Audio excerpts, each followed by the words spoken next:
Hi hello అందరికీ నమస్కారం. Welcome to our channel. నేను ఆదిత్య. సో బంగ్లాదేశ్కి సంబంధించినటువంటి ఒక హింస గురించి కానీ, బంగ్లాదేశ్లో జరుగుతున్నటువంటి అల్లర్ల గురించి కానీ మనందరికీ తెలుసు. మరి ఈ అల్లర్లు వెనక రీజన్ ఏంటి అని చూసుకున్నట్టయితే చాలా గట్టిగా వినిపిస్తున్న వార్త వచ్చేసి ఇప్పుడు ఈ అల్లర్లకు కారణం మెయిన్గా ప్రధానంగా అమెరికా అని చాలా స్పష్టంగా ఒక వార్త అయితే వినిపిస్తుంది. మరి అసలు ఈ స్టోరీ వెనకాల కథ ఏంటి, నిజంగా అమెరికా ఎందుకు ఇందులో ఇన్వాల్వ్ అయింది, అసలు బంగ్లా అల్లర్లకు అమెరికాకు ఏంటి సంబంధం అనే అంశం గురించి అయితే ఇప్పుడు చూద్దాం. సో ముందుగా మనకి ఇక్కడ స్క్రీన్ మీద కనిపిస్తుంది బంగ్లా అల్లర్ల వెనుక అమెరికా, ఇక సిఐఏ. సో బంగ్లాదేశ్ లో జరుగుతున్నటువంటి అల్లర్లకు ప్రధాన కారణం అమెరికా అని ఒక వార్త అయితే మనకి ఇక్కడ వినిపిస్తుంది. సో దానికి సంబంధించినటువంటి కొన్ని స్లైసెస్ ఇప్పుడు మనం చూద్దాం. సో ముందుగా మనకి ఇక్కడ కనిపిస్తుంది బంగ్లా అల్లర్ల వెనుక విదేశీ హస్తం. సో స్పష్టంగా మనకి ఇక్కడ స్క్రీన్ మీద కనిపిస్తుంది బంగ్లా అల్లర్ల వెనుక విదేశీ హస్తం అంటే ఆ విదేశీ ఎవరో కాదు, సో డెఫినెట్ గా అమెరికా అని చాలా వార్తలు అయితే చాలా స్పష్టంగా వినిస్తున్నాయి. సో మరి అమెరికా ఎందుకు బంగ్లాదేశ్ లో అల్లర్లు సృష్టించడానికి ప్రధాన కారణం అని చూసుకున్నట్టయితే ఇక్కడ మనకి కనిపిస్తున్న అంశం ఏంటి అని అంటే, బంగ్లాదేశ్లో ఒక వైమానిక స్థావరాలకి సంబంధించినటువంటి ఒక అంశం గురించి హసీనాతో అమెరికా మాట్లాడడం జరిగింది. దానికి హసీనా ఒప్పుకోలేదు కాబట్టే ఈ అల్లర్లకు ప్రధాన కారణం అని చెప్పేసి మనకి ఇక్కడ కనిపిస్తూ ఉందన్నమాట. అండ్ మరో స్లైడ్ చూసుకున్నట్టయితే వైట్ క్రిస్టియన్ కంట్రీ అంటూ గతంలో పరోక్షంగా ప్రస్తావించిన షేక్ హసీనా. సో మొత్తానికైతే ఇదే అంశం అంటే గత జనవరిలో అక్కడ బంగ్లాదేశ్లో ఎలక్షన్స్ అయితే జరిగాయి. సో ఆ ఎలక్షన్స్ లో హసీనా 4వ సారి అక్కడ అధికారాన్ని దక్కించుకోవడం జరిగిందనమాట. సో అక్కడ ప్రధాన ప్రతిపక్షమైనటువంటి బిఎన్పి అక్కడ జరుగుతున్నటువంటి ఎలక్షన్స్ అయితే రిజెక్ట్ చేయడం జరిగిందనమాట. అవి ఒక సిగ్గుమాలిన ఎలక్షన్స్ అని చెప్పి అభివర్ణించిన సందర్భాలు కూడా మనం చూసాము. సో మరి ఇప్పుడు బిఎన్పికి అమెరికా సపోర్ట్ ఉంది కానీ చాలా స్పష్టంగా తెలుస్తుంది అనమాట.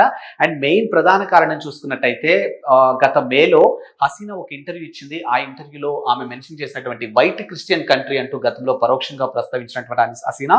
సో ఇప్పుడు ఈ అల్లర్లన్నిటికీ ప్రధాన కారణం ఇండైరెక్ట్ గా ఒక దేశం నన్ను టార్గెట్ చేసింది, సో అందుకే ఇదంతా జరుగుతుందని చెప్పేసి ఒక ఇంటర్వ్యూలో షేక్ హసీనా మెన్షన్ చేయడం జరిగింది అనమాట. అది కూడా డైరెక్ట్ గా చెప్పకుండా ఇండైరెక్ట్ గా వైట్ క్రిస్టియన్ కంట్రీ అంటూ గతంలో పరోక్షంగా ఒక అంశంలో ప్రస్తావించడం జరిగిందనమాట.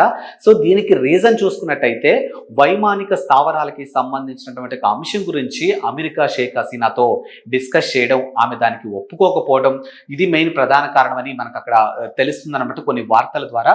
సో అందుకు ఆమె ఇండైరెక్ట్ గా వైట్ క్రిస్టియన్ కంట్రీ అంటూ మెన్షన్ చేయడం జరిగిందనమాట. అండ్ నెక్స్ట్ స్లైడ్ చూసుకున్నట్టయితే బంగ్లాదేశ్ లో వైమానిక స్థావరం ఏర్పాటు చేసుకోవాలని ఆ దేశం ప్రయత్నాలు. సో మనం ఇందాక డిస్కస్ చేశాం కదా, మెయిన్ గా బంగ్లాదేశ్ లో జరుగుతున్నటువంటి అల్లర్లకు ప్రధాన కారణం వైమానిక స్థావరాలకి సంబంధించినటువంటి అంశం అని చాలా స్పష్టంగా ఈ స్లైసెస్ లో మనకి అర్థమవుతుందనమాట. దానికి షేక్ హసీనా సుముఖంగా లేకపోవటం, దాన్ని రివెంజ్ గా ప్లాన్ చేసుకోవటం కోసం అమెరికా చేసినటువంటి అల్లర్లు అని చెప్పేసి ఇక్కడ మనకి తెలుస్తుందన్నమాట. అండ్ నెక్స్ట్ స్లైడ్ చూసుకున్నట్టే ఆ దేశం అమెరికా అని విశ్లేషకుల అభిప్రాయం. సో ఇక్కడ ఎవరైతే ఇప్పుడు ఆ అంశానికి సంబంధించి బంగ్లాదేశ్కి సంబంధించినటువంటి అల్లర్లకి సంబంధించినటువంటి ఒక టాపిక్ గురించి డిస్కస్ చేస్తున్నప్పుడు చాలా మంది విశ్లేషకులు మెన్షన్ చేస్తున్న అంశం ఏంటంటే ఆ దేశం ఎవరూ కాదు, డెఫినెట్గా అమెరికానే. సో అమెరికానే ఇదంతా చేస్తుంది, వీటన్నిటికీ ప్రధాన కారణం అమెరికా అని చెప్పేసి మెన్షన్ చేయడం జరుగుతుంది అనమాట. అండ్ నెక్స్ట్ చూసుకున్నట్టయితే హసీనా ప్రభుత్వంపై తీవ్ర ఒత్తిడి తెచ్చిన అమెరికా. సో ఆమె 4వ సారి అక్కడ గవర్నమెంట్ ని ఫామ్ చేయడం. సో దీనికి నువ్వు అర్జెంట్ గా ఇక్కడ అంటే లైక్ ఎల్లర్లకి ముందు ఆమెపై చాలా ఒత్తిడి తీసుకొచ్చారు. అది కూడా వైమానిక స్థావరాలకి సంబంధించిన ఒక అంశం గురించి ఒత్తిడి తీసుకురావడం జరిగింది. యాక్చువల్ గా అక్కడ ఎలక్షన్స్ జరుగుతున్న టైంలో అమెరికా, రష్యా, కెనడా, అరబ్ కి సంబంధించినటువంటి కొన్ని దేశాలు కూడా అక్కడ జరుగుతున్నటువంటి ఎలక్షన్స్ ని పరిశీలించడానికి వెళ్ళారు. కానీ మిగతా దేశాలన్నీ అక్కడ ఎలక్షన్స్ అన్ని చాలా పారదర్శకంగానే జరిగాయి అని చెప్పి చాలా స్పష్టంగా మెన్షన్ చేయడం జరిగింది. ఒక్క అమెరికా మాత్రమే అక్కడ ఎలక్షన్స్ అనేవి చాలా కరెక్ట్ గా జరగలేదు అని చెప్పేసి ఒక అంశంలో తీసుకురావడం జరిగిందనమాట. సో ఈ అల్లర్లన్నిటికీ కారణం కూడా అమెరికా అని చెప్పేసి కొంతమంది విశ్లేషకులు చెప్తుంటే, ఈ అల్లర్ల కన్నా ముందు హసీనా మీద ఆ ప్రభుత్వం మీద కొంచెం ఒత్తిడిని అయితే తీసుకురావడం జరిగింది. సో ఎలాంటి ఒత్తిడి తీసుకొచ్చారు అనే అంశం చూసుకున్నట్టయితే మనకి నెక్స్ట్ స్లైడ్స్ లో తెలుస్తుంది. బంగ్లాదేశ్ స్వతంత్ర పోరాటాన్ని వ్యతిరేకించిన అమెరికా. సో బంగ్లాదేశ్ అంటే ఇప్పుడు షేక్ హసీనా వాళ్ళ నాన్న ముజామూర్ అనే ఒక స్వతంత్ర యోధుడని చెప్పొచ్చు. ఆయన చాలా ఇయర్స్ అక్కడ పరిపాలించడం జరిగింది.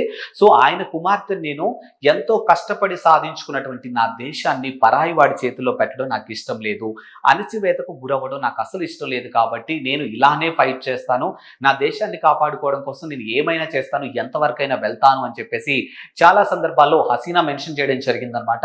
సో మొత్తానికైతే ఆమె ఏదైతే తన దేశం కోసం, ఈ స్వతంత్రం కోసం తను ఎక్కడైతే ఫైట్ చేయడం స్టార్ట్ చేసిందో ఆ ఫైటింగ్ విషయంలో ఆమె ఏదైతే స్వతంత్ర పోరాటాన్ని కోరుకుంటుందో దాన్ని అమెరికా వ్యతిరేకించడం జరిగిందనమాట.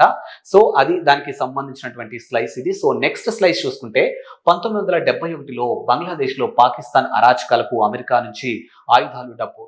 సో 1971లో బంగ్లాదేశ్లో పాకిస్తాన్ అరాచకాలకు బంగ్లాదేశ్లో పాకిస్తాన్ 1971లో బంగ్లాదేశ్కు పాకిస్తాన్కి మధ్య జరుగుతున్నట్టే అరాచకాలకు సంబంధించిన ఆ టైంలో, ఆ యుద్ధం టైంలో ఆయుధాలు, డబ్బు అమెరికా నుంచే సప్లై చేశారు అని చెప్పేసి ఈ స్లైస్లో మనకి ఇక్కడ మెన్షన్ చేయడం జరుగుతుందన్నమాట.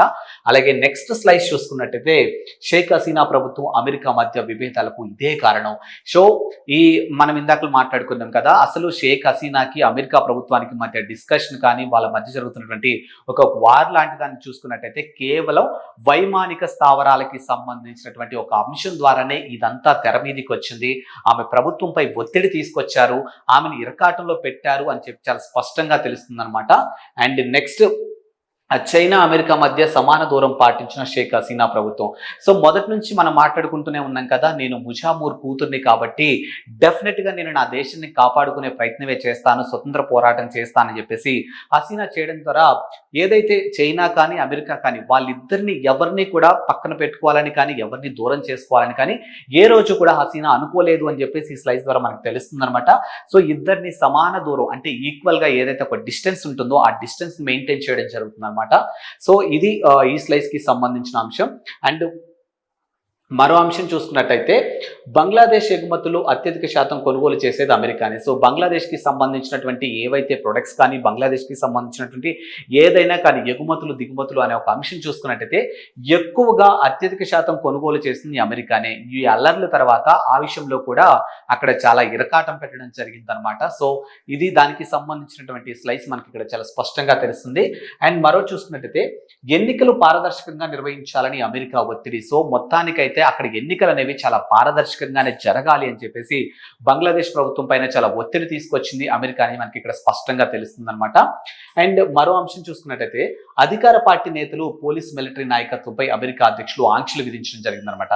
సో అధికార పార్టీ నేతలు ఎవరైతే అక్కడ అధికార పార్టీకి సంబంధించినటువంటి నేతలు ఉన్నారో, అలాగే పోలీస్, మిలిటరీ నాయకత్వం ఉండిందో, సో వాళ్ళందరిపై ఒక అమెరికా ఆంక్షలు విధించింది. ఎలాంటి ఆంక్షలు విధించింది అంటే లా ఎన్ఫోర్స్మెంట్ కి సంబంధించినటువంటి ఆంక్షలు కానీ, వీసాకి సంబంధించినటువంటి ఆంక్షలు కానీ అక్కడ విధించడం జరిగింది. కాబట్టి ఒక విధంగా చెప్పాలి అని అంటే అక్కడ ఉన్నటువంటి పోలీస్ వ్యవస్థను కానీ, అధికార పక్షానికి సంబంధించినటువంటి నాయకులను కానీ అమెరికా చాలా ఒత్తిడికే గురి చేసిందని చాలా స్పష్టంగా మనకి ఈ స్లైస్ ద్వారా మనకు అర్థమవుతుంది. అలాగే నెక్స్ట్ స్లైస్ చూసుకున్నట్టయితే ప్రధాన ప్రతిపక్షం బంగ్లాదేశ్ నేషనలిస్ట్ పార్టీ, దాని మిత్రపక్ష జమైతా ఇస్లామీకి అమెరికా సపోర్టు. సో మనం ఇందాక స్టార్టింగ్ లో మాట్లాడుకున్నాం అనమాట. ప్రధాన పార్టీ అయినటువంటి హసీనా ప్రభుత్వానికి ప్రధాన ప్రతిపక్షం అయినటువంటి నేషనల్ పార్టీ ఏదైతే ఉండిందో ఆ పార్టీకి అమెరికా సపోర్ట్ ఉందని మనం ఇందాక మాట్లాడుకున్నాం. సో మొత్తానికి అదే ఇక్కడ మనకి ఇక్కడ కనిపిస్తుంది అనమాట. అలాగే నెక్స్ట్ స్లైడ్ చూసుకుంటే విద్యార్థి ఉద్యమం ముసుగులో దేశవ్యాప్తంగా హింసాత్మక దాడులు. సో మొత్తానికైతే విద్యార్థి ఉద్యమం అనే ఒక అంశాన్ని తెర మీదకి తీసుకొచ్చి దాని వెనకాల చాలా హింసలు అయితే జరుగుతున్నాయని చెప్పేసి ఈ స్లైడ్స్ ద్వారా మనకు అర్థమవుతూ ఉండింది. అలాగే నెక్స్ట్ స్లైడ్స్ చూసుకున్నట్టయితే హసీనా ప్రభుత్వానికి పూర్తిగా సహకరించిన కొత్త ఆర్మీ చీఫ్ వకార్ ఉష్ జమానికా, హసీనా ప్రభుత్వానికి పూర్తిగా సహకరించిన కొత్త ఆర్మీ. సో ఇప్పుడు ఏదైతే కొత్త ఆర్మీకి సంబంధించినటువంటి సైనికాధిపతి ఉన్నారో వకార్, ఆయన హసీనా ప్రభుత్వానికి పూర్తిగా సహకరించారని మనకి ఇక్కడ ఈ స్లైడ్స్ ద్వారా తెలుస్తుంది. అలాగే నెక్స్ట్ స్లైడ్స్ చూసుకున్నట్టయితే షేక్ హసీనా రాజీనామా చేయగానే బీఎస్పీ అధ్యక్షురాలు ఖలీదా జియా జైలు నుంచి విడుదల చేశారు. మొత్తానికైతే అక్కడ జరుగుతున్నటువంటి అల్లర్లు దృష్టిలో పెట్టుకొని ఆ హసీనాకి 45 నిమిషాలు టైం ఇవ్వడం జరిగిందనమాట. సో 45 నిమిషాల్లో అక్కడ ఉన్నటువంటి రాజీనామా చేయాలని చెప్పి చాలా స్పష్టంగా చేయడం జరిగింది. సో ఆమె రాజీనామా చేసినటువంటి 45 నిమిషాల్లో ఖలీదా కూడా జైలు నుంచి రావడం జరిగింది. ఆల్మోస్ట్ 17 సంవత్సరాలు జైల్లో ఉన్నట్టు మనకి కొన్ని ఇన్ఫర్మేషన్ ద్వారా తెలుస్తుంది. అలాగే నెక్స్ట్ స్లైడ్ చూసుకున్నట్టయితే సో మొత్తానికి అమెరికా బంగ్లాదేశ్లో జరుగుతున్నటువంటి అల్లర్లకు ప్రధాన కారణం అమెరికా అని చెప్పేసి కొన్ని వార్తల ద్వారా అయితే మనకు తెలుస్తుంది. సో ప్రస్తుతానికి టెంపరరీ అధ్యక్షులుగా అక్కడైతే యూనిస్ని నియమించడం జరిగిందనమాట. సో ఆయన నోబెల్ బహుమతి గ్రహత కూడా. సో మొత్తానికైతే బంగ్లాదేశ్లో జరుగుతున్నటువంటి అల్లర్లకు అమెరికా ప్రధాన కారణం అని చెప్పేసి ఈ కారణాల ద్వారా మనకైతే స్పష్టం చేయడం జరిగింది. సో మొత్తానికి దీనికి సంబంధించినటువంటి అంశాలు ఇవి. సో మరో ఎపిసోడ్తో మళ్ళీ కలుద్దాం. అంతవరకు సెలవు, నమస్కారం.